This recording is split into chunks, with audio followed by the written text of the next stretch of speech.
화제의 키워드를 살펴보는 화제의 뉴스 시간, 픽뉴스 시간입니다. 산업부 길기범 기자와 오늘은 함께하겠습니다. 어서 오십시오. 첫 번째 키워드 뭡니까? 네, 첫 번째 키워드는 BBC의 사기입니다. BBC는 영국의 그 유명한 방송사 아닙니까? 네, 지난 1995년 영국 다이애나 왕세자비의 인터뷰를 혹시 기억하시나요? 그럼요, 유명했잖아요. 네, 다이애나비가 처음으로 남편인 찰스 왕세자와 그의 오랜 연인이었던 커밀러 파커볼스의 불륜 관계를 털어놓은 인터뷰입니다.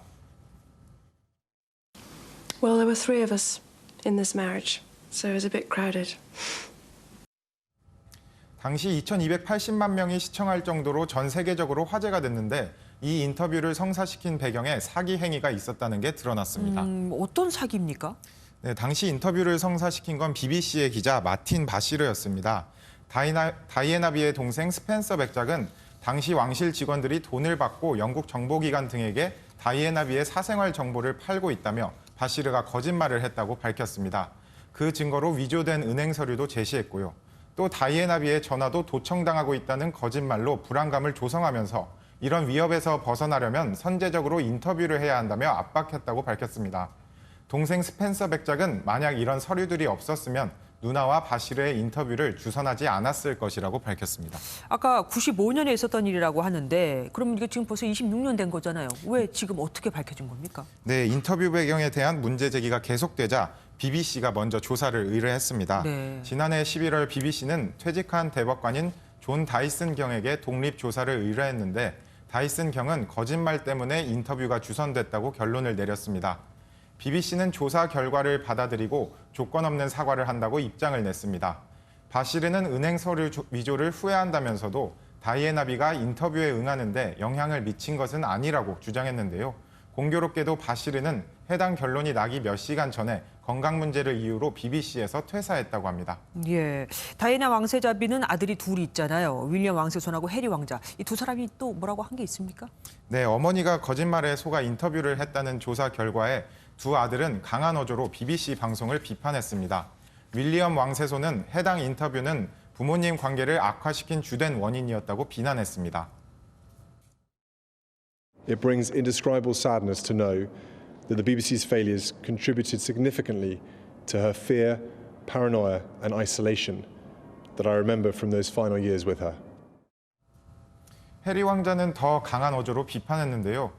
그는 악습과 비윤리적 관행의 파급 효과가 결국 어머니 목숨을 앗아간 것이라며 이러한 관행이 여전히 광범위하게 퍼져 있는 점이 매우 우려스럽다고 말했습니다.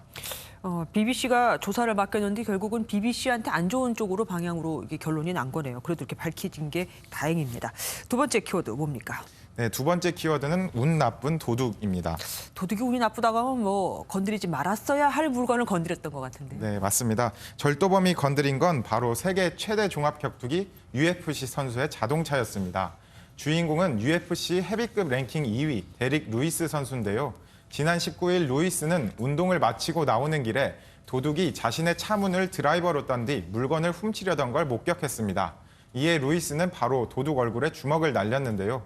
UFC 선수의 펀치라면 뭐 말씀드리지 않아도 결과를 알 수 있겠죠. 도둑은 바로 바닥에 쓰러졌다고 합니다. 경찰을 불렀겠죠? 네, 루이스는 경찰이 올 때까지 도둑을 잡고 있다가 경찰에 넘겼다고 합니다.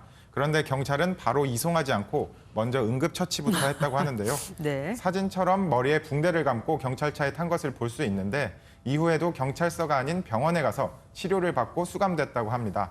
루이스는 이후 SNS에 멍이 든 자신의 주먹 사진을 올리기도 했습니다. 핵주먹에 멍이 들 정도면 상대방은 어떻게 됐을지 뭐 상상이 됩니다. 어쨌든 도둑들의 대가는 톡톡히 치른 거네요. 다음 키워드 뭡니까? 네, 세 번째 키워드는 벌에 쌓인 졸리입니다. 졸리면 안젤리나 졸리 혹시 헐리우드 스타입니까? 네, 맞습니다. 먼저 영상을 보면 꿀벌들이 엔젤리나 졸리의 목부터 상반신까지 덕지덕지 붙어 있는 것을 볼 수 있는데요. 이런 영상을 찍은 이유는 세계 벌의 날을 알리기 위한 것이라고 합니다. 매년 5월 20일 세계 벌의 날은 벌의 개체수 감소가 환경과 식량 등의 문제로 줄줄이 확산할 수 있다는 경고가 이어지자 유엔이 2017년 지정했습니다. 실제 세계 식량의 90%를 차지하는 100대 농작물 중 70% 이상은 벌에 의해 수분되고 있다고 합니다. 우리도 벌들이 사라져간다는 안 좋은 뉴스 여러 번 보도해드렸는데 이게 전 세계적인 추세인가 보네요. 마지막 키워드 보겠습니다. 살아난 독서 뭡니까? 네, 중국에서 벌어진 아주 황당한 일인데요. 중국 헤이룽장성에서 한 남성이 1년 전 뱀수를 담갔다고 합니다. 아픈 아들의 병을 고칠 수 있다는 말에 살아있는 독사 3마리로 뱀수를 만든 건데요. 1년 뒤에 아버지가 술병을 열었는데 여전히 살아있던 독사가 튀어나와 아버지를 어우, 물어버린 겁니다. 예. 아버지는 다행히 병원으로 옮겨져 생명에는 이상이 없었다고 합니다. 전문가들은 뱀이 산소나 물이 부족한 척박한 상태에 직면하면 수면에 들어가 소량의 공기로도 살아남을 수 있다고 말했습니다. 뱀술은 원래 뭐 살아있는 채로 담근다고 하지만 그래도 1년이 지났는데 이 뱀술은 정말 효험이 있을 것 같습니다.